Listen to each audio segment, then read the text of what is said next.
நம்ம வாழ்க்கையில நிறைய முரண்பாடுகள் நடக்குது. நாம சொல்றது ஒண்ணு, செய்றது வேற. இந்த முரண்பாடுகள பற்றி ரொம்ப அழகா சில கவிதை வரிகள் சொல்லுது. அவைகள சொல்றேன் கேளுங்க.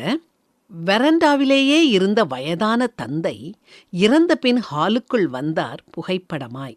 வீட்டின் பெயரோ அன்னை இல்லம், அன்னை இருப்பதோ முதியோர் இல்லம். புறாக்கள் வளர்க்கும் எதிர் வீட்டுக்காரர் என்னிடமிருந்து பறிக்கிறார் பூனை வளர்க்கும் சுதந்திரத்தை. பறித்த மலரை ஆண்டவனுக்கு சூட்டினால் என்ன, கல்லறையில் வைத்தால் என்ன, மலருக்கென்னவோ பறித்ததுமே வந்துவிட்டது மரணம். சர்க்கரை இல்லை, கொழுப்பு இல்லை, எஜமானரோடு வாக்கிங் போகுது ஜிம்மி. வேலிக்கு வெளியே தலையை நீட்டிய என் கிளைகளை வெட்டிய தோட்டக்காரனே, வேலிக்கு அடியில் நழுவும் என் வேர்களை என்ன செய்வாய்? ஒவ்வொரு முறையும் அவன் அவளை பிறந்த வீட்டுக்கு அனுப்பும் போதெல்லாம் திரும்பவும் அவர்களை ஒன்று சேர்த்து வைக்கிறது ஹோட்டல் சாம்பார். பேருந்தில் சிதறுகிறது நாணயங்கள். தேடலுக்குப் பிறகு கிடைத்தன சில நாணயங்கள். தொலைந்தன சிலர் நாணயங்கள். கோழி திருடனை ஜெயில்ல போட்டாங்க. ஜெயில்ல அவனுக்கு கோழிக்கறி போட்டாங்க.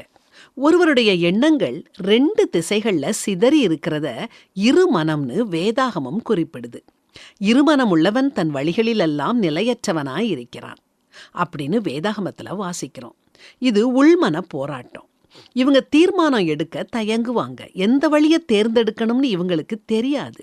இப்படி உள்மன போராட்டம் உள்ளவங்க எதையும் செய்யறதுக்கு முன்னாலேயும் ஆண்டவருடைய பாதத்துல நின்று அவர் வழிகாட்டுதலை பெற்று அதன்படி செய்யணும். சில பேருக்கு நன்மை எதுன்னு தெரியும், ஆனாலும் அதை செய்யாம இருப்பாங்க. இது பாவம்னு வேதாகமம் எச்சரிக்குது. ஆதலால் ஒருவன் நன்மை செய்ய அறிந்தவனாயிருந்தும் அதை செய்யாமற் போனால் அது அவனுக்கு பாவமாயிருக்கும். அதனால கவனமுள்ளவங்களா இருப்போம். சொல்வதை செய்வோம், செய்வதை மட்டுமே சொல்வோம். அது மட்டும் இல்லை, நன்மையை மட்டுமே செய்வோம். அப்போதான் ஆண்டவருக்கு பிரியமுள்ளவங்களா நாம வாழலாம்.